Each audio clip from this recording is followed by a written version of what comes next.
Boa tarde. Boa tarde. Meu nome é Priscila Carolina. Geralmente falo só Priscila. Sou psicóloga. A Kênia me convidou para a gente falar um pouquinho sobre ansiedade e espiritualidade. Bom, pode passar. Primeiro eu queria conversar com vocês que a ansiedade ela é uma reação natural do nosso corpo. Vou explicar. Se eu tenho, por exemplo, uma prova para fazer daqui 2 semanas, a ansiedade que me faz sentar hoje e estudar para a prova que eu tenho daqui 2 semanas, que eu preciso sair bem nessa prova. Ela que me faz, por exemplo, quem trabalha, acordar cedo e trabalhar até o dia que está cansado, porque no final do mês eu preciso que de alguma forma o dinheiro entre e eu pago as minhas contas. Então a ansiedade nesse sentido ela me faz bem, ela me faz fazer movimentos que me evita ver frente a situações de perigo. Se torna patológica quando de alguma forma eu sinto que eu estou frente a muitas situações de perigo em várias áreas da minha vida, e isso reflete no meu psicológico, reflete no meu corpo, diminui de alguma forma a fé no que eu acredito, e aí ela se torna patológica nesse sentido. Aqui eu trouxe rapidamente alguns transtornos relacionados à ansiedade. A gente vai passar bem rápido neles, porque se a gente for falar de cada um deles, a gente vai ficar aqui muito tempo, A ansiedade generalizada, conhecida como TAG, muito falada hoje em dia, ela é caracterizada por uma ansiedade que persiste por mais de 6 meses em relação a várias atividades do meu dia, todos os dias. Mas é uma preocupação que excede a preocupação que eu preciso ter. Pego a preocupação que eu preciso ter dentro daquela situação, multiplico aí por 10, 20, coloco ela em todas as outras situações no meu dia. Se esse cenário durar por mais de 6 meses, a gente considera que essa pessoa está dentro do transtorno de ansiedade generalizada. Por que a gente espera 6 meses? Em torno de 6 meses? Porque existem alguns momentos da nossa vida que as coisas não estão legais mesmo. Eu tenho alguma pessoa que eu conheço doente, eu estou com algum problema sério no meu serviço, ou qualquer outra coisa que está me gerando muita preocupação. Isso vai alterar a forma como eu penso, como eu vejo, como eu me comporto frente a essas coisas, frente à rotina normal do dia a dia. Então, consequentemente, eu vou estar mais ansioso. Consequentemente, aquela situação que me geraria um pouco de dor de cabeça vai gerar mais. Então, eu espero um tempo. Se isso passar de 6 meses, aí a gente já considera que a pessoa está ali no quadro de ansiedade generalizada e aí precisa fazer algumas intervenções, O transtorno de pânico ele é caracterizado por crises de pânico. A pessoa está aqui tranquila e de repente inicia uma crise de pânico. Muito medo, como se uma coisa muito séria, muito grave fosse acontecer agora. Não tem nada que explica, não tem nenhuma coisa que justifica esse medo, só começa. E aí essas crises acontecem em algumas partes do dia, às vezes só uma por dia, mas acontece mais de uma ali dentro daquela semana, Fobias específicas. Eu tenho um medo exagerado de uma coisa específica, algum animal, geralmente é algum animal, barata, lagarto, E isso a gente considera fobia. Eu tenho um medo que passa. Aquele bicho não vai de nenhuma forma me fazer mal, ele não vai afetar a minha vida, ele não vai atrapalhar no meu dia, mas eu tenho muito medo ao ponto de travar e não conseguir sair do lugar, ao ponto de travar e não entrar, porque eu sei que ali dentro tem, Transtorno de ansiedade social. Essa pessoa geralmente ela evita público, evita falar em público, evita ir em lugares que tem muita gente, porque é um constante medo de ser julgado. Na cabeça tá todo mundo julgando de uma forma ruim, né? E aí situações como essa trava, e aí ela não se permite estar frente a essas situações, né? Toque é o comportamentos excessivos.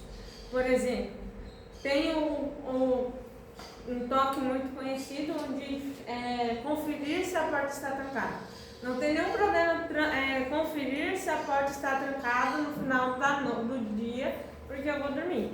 Mas quando eu falo de uma pessoa que está dentro do transtorno obsessivo compulsivo, essa pessoa ela vai lá e confere se a porta está trancada todos os dias, umas 10 vezes, e vê se deu exatamente 2 ou 3 voltas. E se ela não faz isso, isso gera muita angústia, isso gera muito sofrimento nela, né? Transtorno de estresse pós-traumático, muito presente, por exemplo, em soldados que vão para a guerra, né? Que sonham bastante com a guerra, tem alguns relances da guerra, muito presente depois que uma pessoa sofreu um acidente de carro, assalto, geralmente após situações que me gerou aí um medo, um desespero, um prejuízo, eu fico com medo disso acontecer novamente. Então eu evito algumas coisas, eu sonho, eu perco o sono, né? E sempre após um evento traumático. Aqui eu trouxe pra gente alguns sintomas físicos, sintomas que eu consigo perceber antes, durante as crises, né? Na questão de sintomas físicos, tem taquicardia, sudorese, tremores, falta de ar, tensão muscular, né? Às vezes sente que tem alguma coisa prensando aqui, né? Em questões de sintomas psicológicos, quando a pessoa de alguma forma começa a ter preocupações excessivas, medos constantes e muita irritabilidade. Uma coisa muito simples, uma situação que até pode ser uma situação que nos irrita essas pessoas de uma forma ao extremo. Geralmente, quando está começando o transtorno de ansiedade, essa pessoa tem momentos frequentes de se comportar de forma agressiva e no seu dia a dia, né? Agressiva independente, em casa, no trabalho, e depois ela não consegue perceber antes, só depois que agiu de uma forma muito agressiva, falou de uma forma que não precisava, que ela percebe que não precisava ser dessa forma, né? Comportamentais, eu evito situações que me geram muita dificuldade.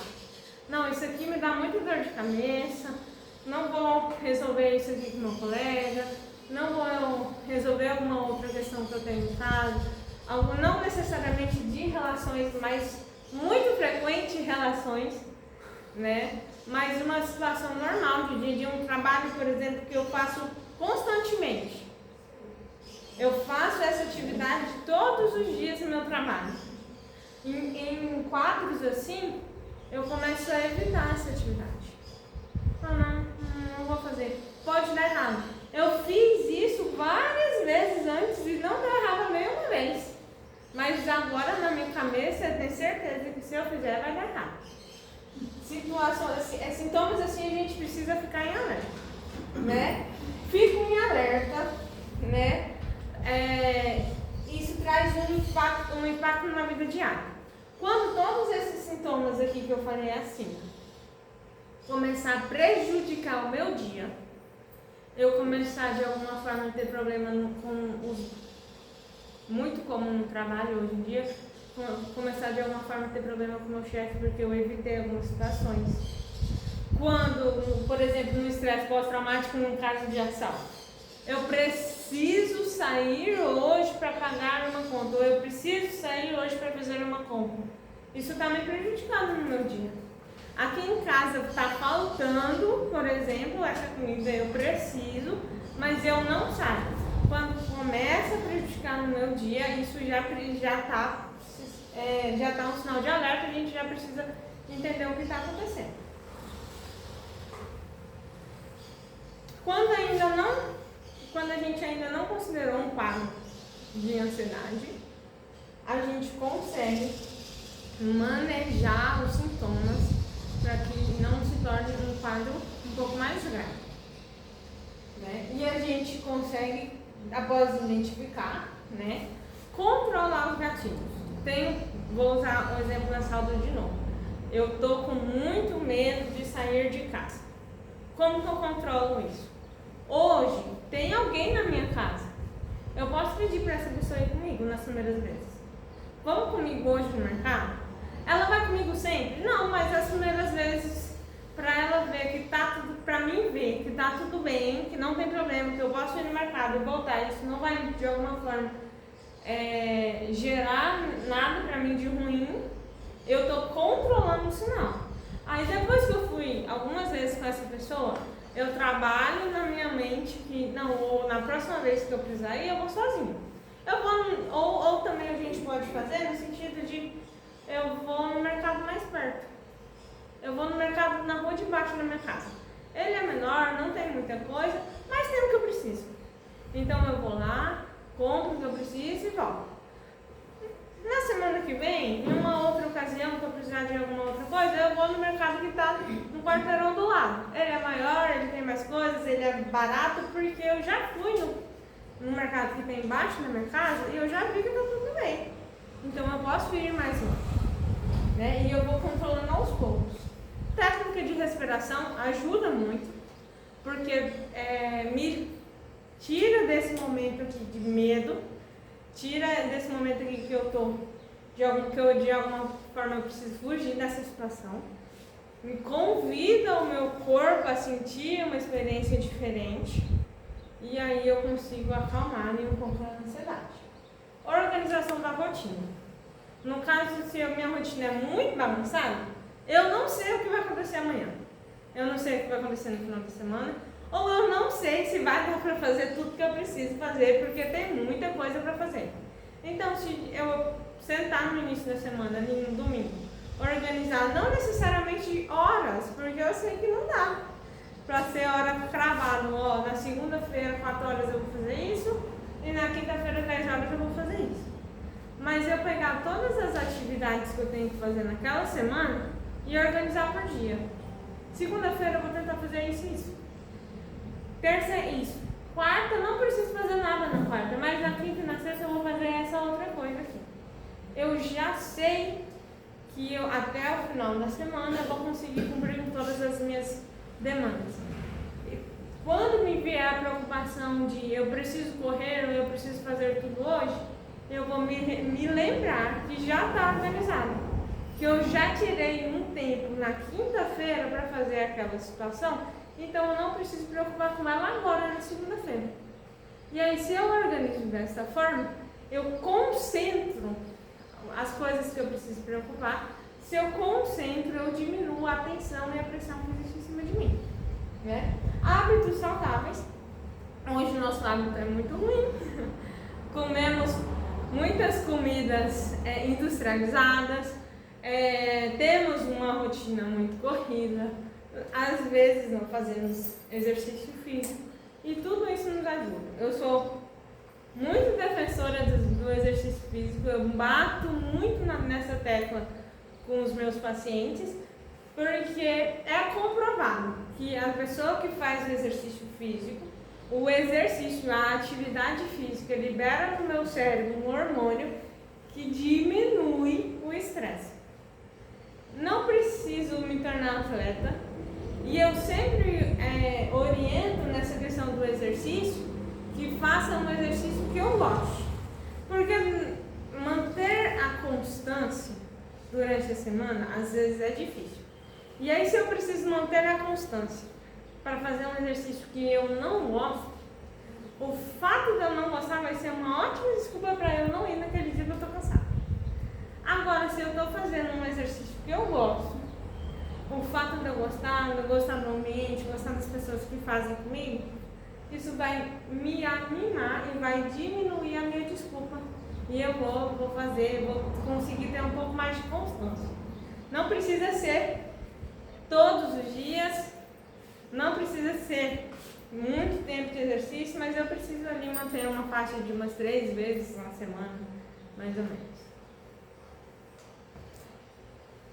Não consegui evitar, entrei ali em um momento de ansiedade, que precisa de um pouco mais de cuidado, né? O tratamento envolve a terapia, envolve o uso de remédio quando necessário. Hoje o uso de remédio está muito deliberado, né?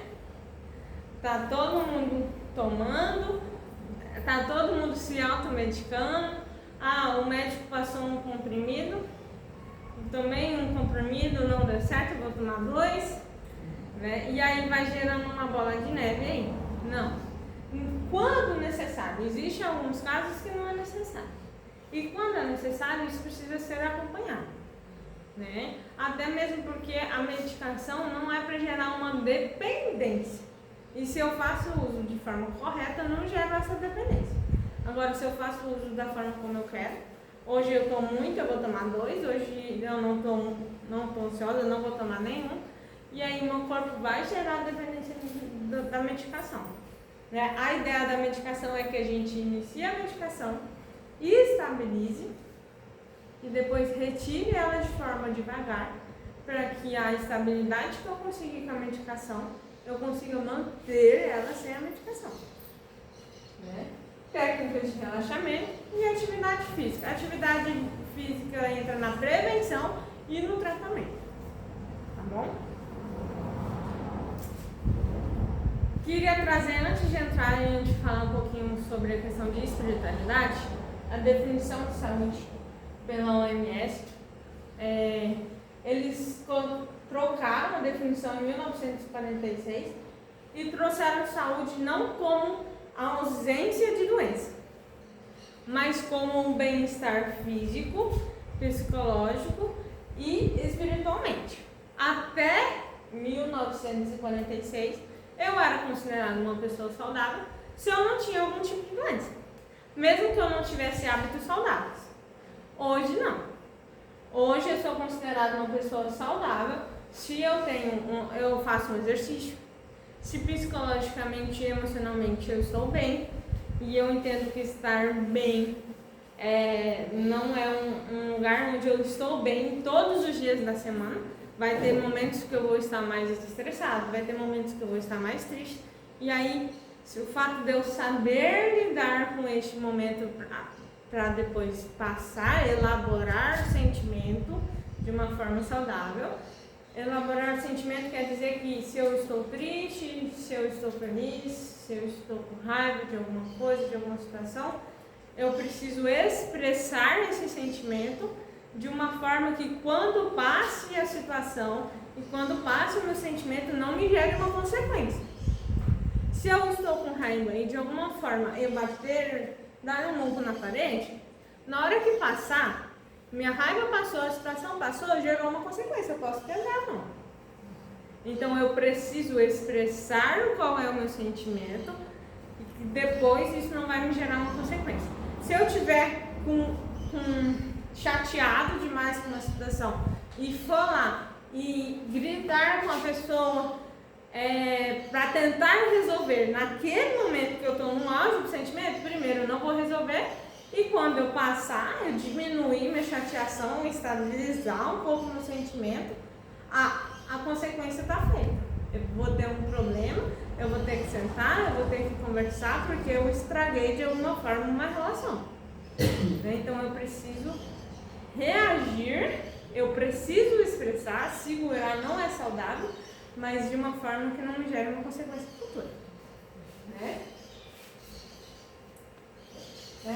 Antes de entrando na questão da espiritualidade, eu sempre trago a definição de dicionário, é uma característica minha, né? Se eu procurar espiritualidade no dicionário, eu vou encontrar que é a característica ou qualidade do que tem ou revela intensa atividade religiosa ou mística, religiosidade, misticismo, qualidade do que é espiritual, tudo que tem por objeto a vida espiritual, elevação, transcendência, sublimidade. A doutora Elisa Leão, eu conheci ela foi minha professora em um módulo da pós.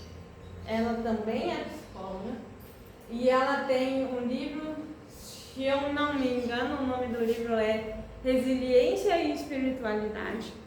E isso aqui eu tirei do livro dela, tá? E ela traz no livro dela que espiritualidade é um mecanismo de busca por um sentimento de transcendência, que atua como um pilar fundamental na resiliência humana. Né? Resiliência humana não é necessariamente estar bem o tempo inteiro, mas é também não ignorar situações que estão acontecendo no meu dia a dia, não ignorar talvez que eu esteja com uma dor, ou que eu esteja com um problema, ou que alguém que eu gosto, que eu amo, alguém da minha família está doente, ou que eu hoje fui mandado embora do trabalho e eu vou precisar reorganizar as minhas compras. Não é ignorar, pelo contrário, é olhar para a situação e entender o que eu preciso fazer, como eu preciso me posicionar. Não é o fim do mundo. Eu costumo dizer para os meus pacientes que o bicho que a gente vê nas situações, eles não têm 7 cabeças. Eles têm uma cabeça. A gente que vai lá e desenha as outras 6. Para eles ficarem, para aquele problema ficar muito grande, e tá muito grande, eu tô com medo e o medo me paralisa. E aí se ele me paralisa, eu não vou resolver. Né? Se eu deixo lá guardado na gaveta, teoricamente não estou sentindo, não estou olhando aquele problema. Isso não vai resolver nada. Daqui a pouco eu vou ter que ir lá, abrir a gaveta e olhar o que está escrito naquele papel. Né? Se eu já tivesse feito antes, eu já teria resolvido. Né? Aqui eu vou abrir um parênteses e falar que, mas, da mesma forma que a psicologia considera a ansiedade uma reação natural, ela também considera o medo uma reação natural, uma reação humana. Né? E nós temos alguns medos no decorrer da vida, no decorrer das situações. Se torna problemático quando eu estou com muito medo e isso me paralisa. Eu estou com muito medo de algo, então eu não vou olhar, então eu não vou resolver, então eu não vou. Aí não dá certo. Eu preciso reconhecer que eu estou com medo. Por exemplo, se eu tenho medo de altura e eu fui contratada para pintar, para trabalhar com pintura de prédio, eu vou ter que pintar lá em cima. Eu preciso do emprego para pagar as minhas contas, não posso negar. Eu vou ter que lidar com esse medo. Então, se eu tenho medo e eu preciso enfrentar isso, eu posso pensar em reforçar a minha segurança. Eu olhei o meu medo, eu escutei ele, mas eu não cruzei o braço e não deixei ele me parar. Eu fui lá, reforcei a segurança, coloquei mais cordas, coloquei um capacete que é mais resistente. Então, estou mais segura, então não consigo ir e pintar. Posso ir e pintar sem olhar para baixo? Posso, também estou evitando aumentar ali o meu medo, aumentar as cabeças do bicho. Mas eu fui lá, pintei e resolvi, enfrentei, olhei e enfrentei. Tá bom? A espiritualidade pode ser uma experiência única. Aqui ela coloca no livro que pode ser. Eu já defendo que é única. Porque por mais que nós estamos aqui ouvindo a mesma mensagem que a Kênia leu, eu interpretei ela de uma forma, a Amanda interpretou de outra, você interpretou de outra, e porque essa interpretação parte, por mais que a gente acredite na mesma coisa, essa interpretação parte muito de como eu estou hoje, o que eu lembrei, para onde que eu vou pegar essa mensagem e colocar prática na minha vida. Para mim vai ser numa coisa, para Amanda vai ser na outra, para você vai ser em outra. Então, por mais que a gente caminhe junto, a gente esteja aqui todos os sábados, escute escute as mesmas mensagens. Que isso? Isso vai ser interpretado de uma forma diferente pra gente.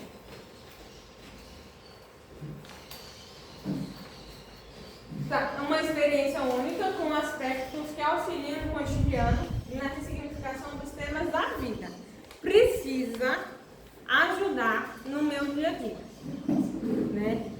Da mesma forma que eu vou fazer exercício para ajudar no meu dia a dia, a gente busca, porque eu quero de alguma forma, eu busco o psicólogo para deixar o meu dia mais leve, eu busco também o que eu acredito, espiritualmente falando, para deixar os meus dias mais leves.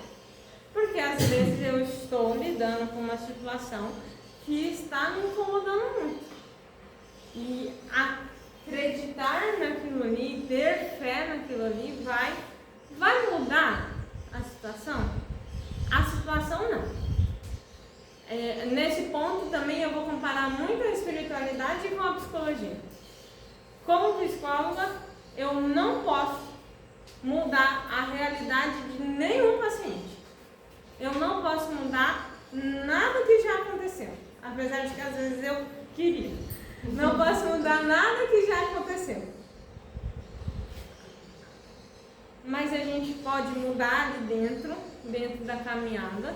E aqui dentro da espiritualidade eu também posso mudar. Eu posso mudar, devo mudar a forma como eu olho o que aconteceu. Não vai me trazer amnésia. Amnésia é só mal de usar. Mas eu vou olhar para aquela situação de um lugar diferente.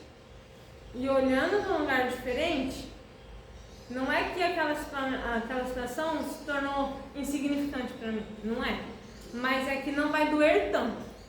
Não vai doer tanto porque eu já olhei e eu já dei respostas para as perguntas que surgiram frente àquela situação. Certo? E aí eu busco respostas aqui dentro, eu busco respostas lá fora de uma outra forma, tá bom? E eu preciso buscar respostas que façam sentido para mim. Não adianta eu pegar a experiência da Amanda e falar assim, a Amanda falou que se eu fizer isso vai dar certo. Como se fosse uma fórmula mágica. Não é. Eu posso escutar e entender o que é válido para mim. Eu posso escutar e até tentar fazer como ela faz.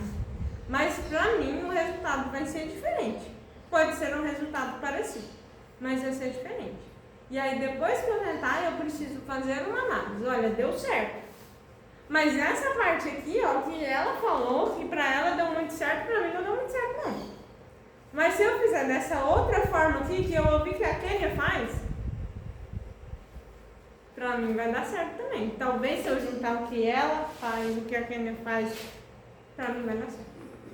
Eu posso usar de exemplos, né? Mas pegar como se fosse fórmula mágica, né? Aqui também queria falar que a espiritualidade me faz entender e me faz buscar algo maior do que eu. Por que me faz buscar algo maior do que eu? Nós somos limitados. Nós temos limites muito claros. A única questão é que nós insistimos em não olhar esses limites. E em determinadas situações na nossa vida, esses limites eles são meio que esfregados na nossa cara. E aí são essas situações que nos machucam mais, ou que nos desanimam mais. E aí quando eu busco algo que é maior do que eu, não tem problema. Porque o que eu não consigo, tem uma resposta que é maior do que eu. Eu só preciso acreditar, eu preciso ter fé. Né? Então a gente busca a espiritualidade também por conta disso. Né? Na visão de saúde mental, a espiritualidade é vista como uma estratégia de enfrentamento.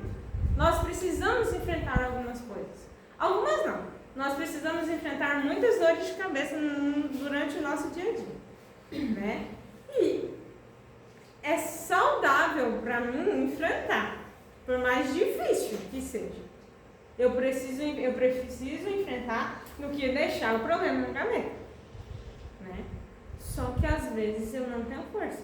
E aí é mais um dos motivos também que a espiritualidade me ajuda, né? Ela gera em mim esperança. Às vezes, em questão de saúde, acontece muito, às vezes os médicos, a ciência, a medicina, ela já nos desacreditou. Eu tinha um amigo na faculdade que ele estudava comigo, um colega de sala meu, que por muitas vezes a medicina, ele tinha câncer, e por muitas vezes o médico falou para ele que para a medicina não tinha como explicar. Mas ele acreditava. Ele buscava, ele tinha muita fé e ele foi curado. Num cenário onde a medicina falou para eles muitas vezes que ele podia despedir das famílias, dos amigos, e ele não parou. Então ela me gera muita fé, me gera muita resiliência, que foi o que eu acabei de falar, e muita paz também, né? A paz ali no meio do conflito, a paz ali no meio da dor de cabeça. Às vezes as pessoas ao nosso redor nem entendem como que nós estamos tão tranquilos frente a alguns cenários, mas é porque eu acredito. Eu acredito que as coisas vão se acertar, elas vão resolver. Para quem está de fora, às vezes é impossível explicar por que eu estou tão calmo, mas também traz essa paz. Tá. Antes de falar, que volta então. Antes de finalizar, quando eu estava estudando, eu vi uma história e eu gostaria de trazer aqui, né? E eu queria que a gente pensasse a ciência e a lógica. A ciência, é tudo que a gente consegue comprovar. Eu consigo comprovar que essa bolacha está aqui, está todo mundo vendo. A ciência eu preciso ver, né? Eu preciso comprovar com dados. Então eu queria que a gente pensasse a ciência e a lógica como os móveis e as paredes, né? E eu queria que a gente olhasse para a espiritualidade como a janela do quarto, né? Ela não muda os móveis de lugar, mas permite que a luz entre e nos lembre que existe um mundo vasto lá fora, além das paredes do quarto. Tá bom? E para finalizar, no livro da doutora também, da Elisa, ela traz essa técnica lá no Japão, que significa abraçar a imperfeição, né?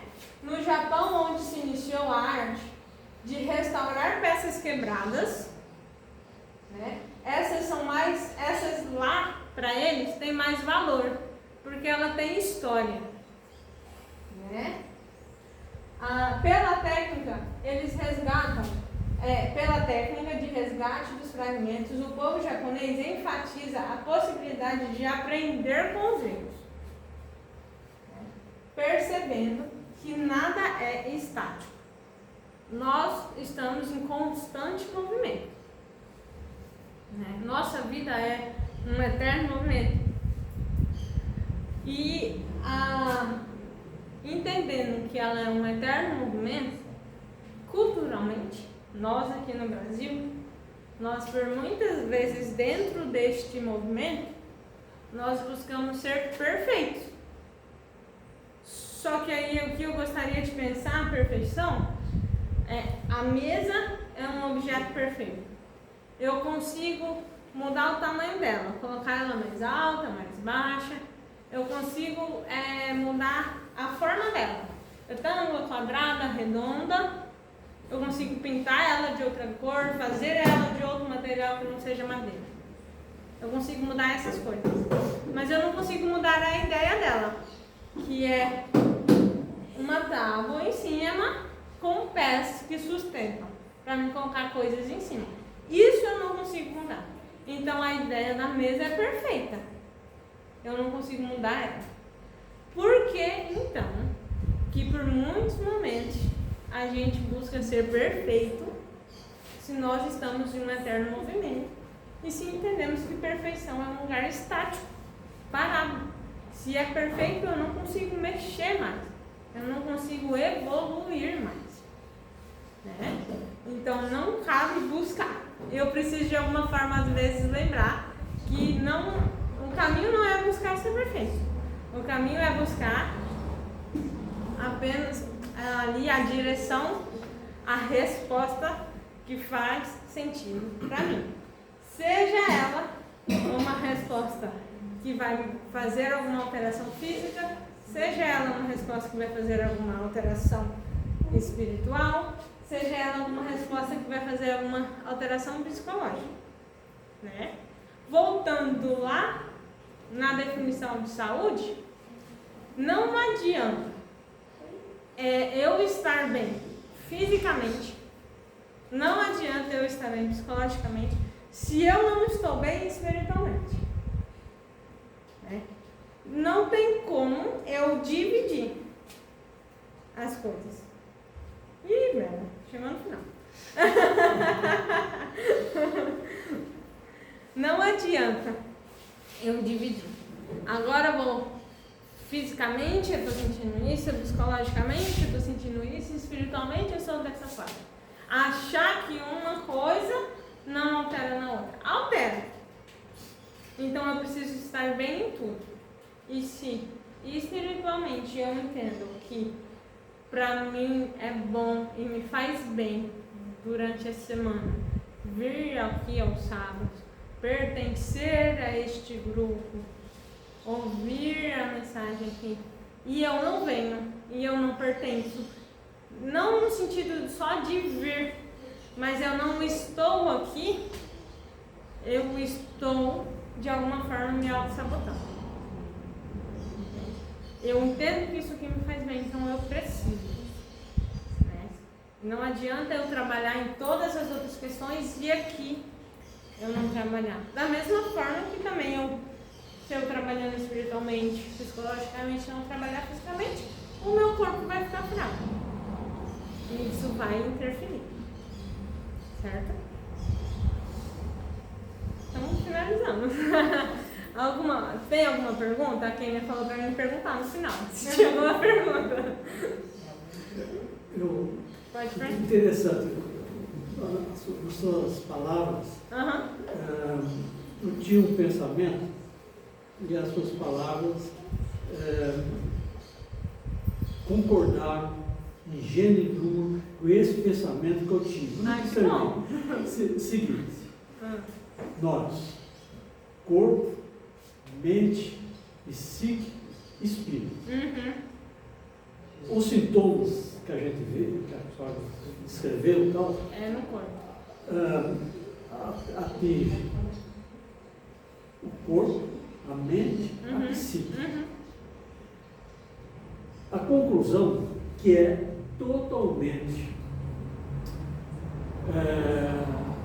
impossível resolver as questões que se manifestam aqui sem colocar um componente, um fator espiritual. Com certeza. E no mundo de hoje, no materialismo atroz e cruel generalizado, que as crianças desde pequenininhas são criadas no materialismo. Então, a atividade profissional de um psicólogo, de um psiquiatra, deve ser extremamente difícil. Primeiro, se ele não tiver também na formação profissional dele o aspecto espiritual, e também, o mesmo que tenha, se o seu paciente não considera isso, que vai ser um choque como o profissional tentar colocar esse fator espiritual na solução do problema. Então, seria isso? Sim. Concordo com você que está piorando muito. Concordo com o senhor que está piorando muito o sentido de realidade, né? Eu consigo perceber uma mudança drástica em questão de casos que eu atendo, em questão de idade. Os pacientes estão cada vez mais novos e os casos estão cada vez mais sérios, né? E é justamente por conta desse materialismo, é justamente por conta da internet. A internet me traz muita facilidade. Eu consigo pegar meu celular aqui agora e eu consigo ver o que está acontecendo lá no Japão. Isso me traz muita facilidade. Mas ao mesmo tempo que me traz muita facilidade, me traz muita informação. E muitas dessas informações nós não estamos preparados para lidar com elas. E vem uma chuva de informação e aí vai só acumulando. É por isso que os casos estão piorando. Agora, como lidar com essa questão espiritual? Profissionalmente falando. Eu sou ensinada dentro da faculdade, e aí eu já, antes de falar o ensinamento, eu discordo. Eu sou ensinada dentro da faculdade que dentro do consultório, eu, profissional, não posso falar de religião.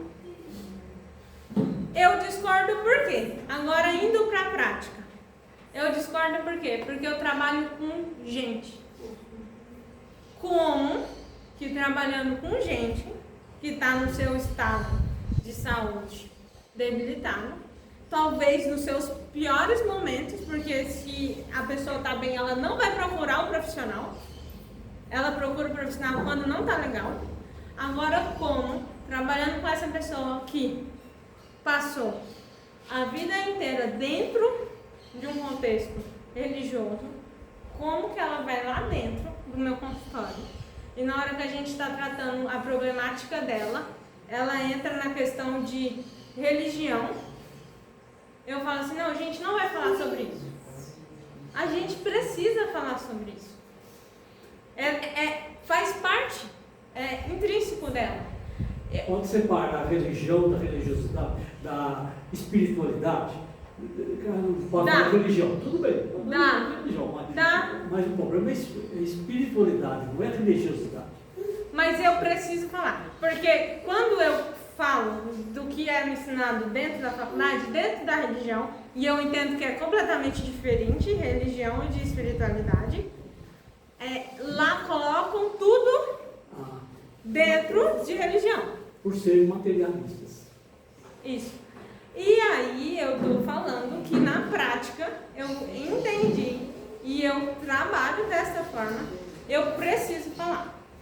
Só que eu preciso falar do que o paciente acredita, não do que eu acredito. Porque eu atendo diversos pacientes que exercem a espiritualidade de forma diferente.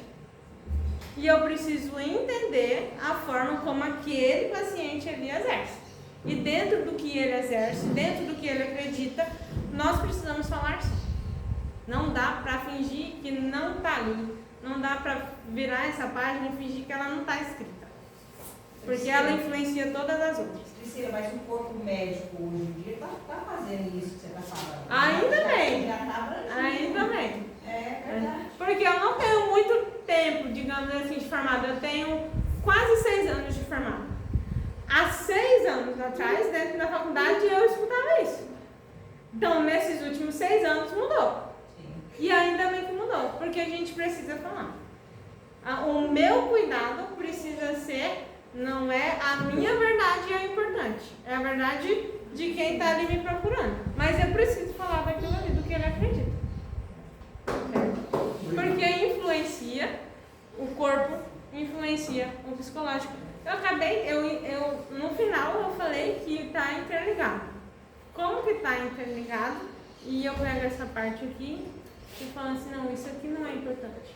Se influencia todas as outras.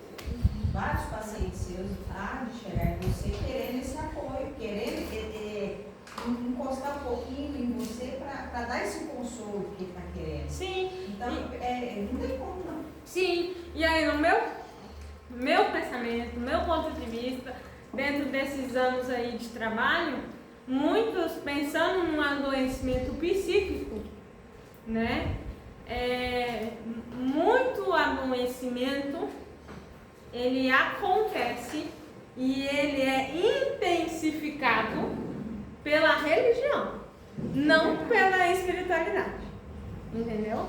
Porque se aquele paciente meu entende o que ele acredita e dá ouvido para o que ele acredita, muitas coisas que foi acontecendo, ele agiria de forma diferente. Mas ele estava inserido no contexto materialista e ele só foi repetindo. Eu não gosto de movimentos que são repetidos. Nós somos diferentes, nós sentimos diferentes, nós pensamos diferentes. Então eu preciso agir desta forma que eu aprendi. Se eu só repito porque está fazendo, e eu nem sei porque eu estou repetindo, eu vou me perdendo. E se eu vou me perdendo, vai chegar uma hora que eu já não sei quem eu sou. Em todos os contextos. Psicologia é difícil, né?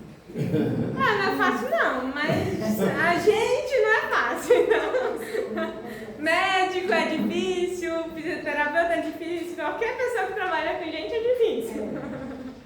Mas escolhas são difíceis. Escolhas são difíceis. Certo? Mais alguma dúvida? Não? Finalizado. Por nada.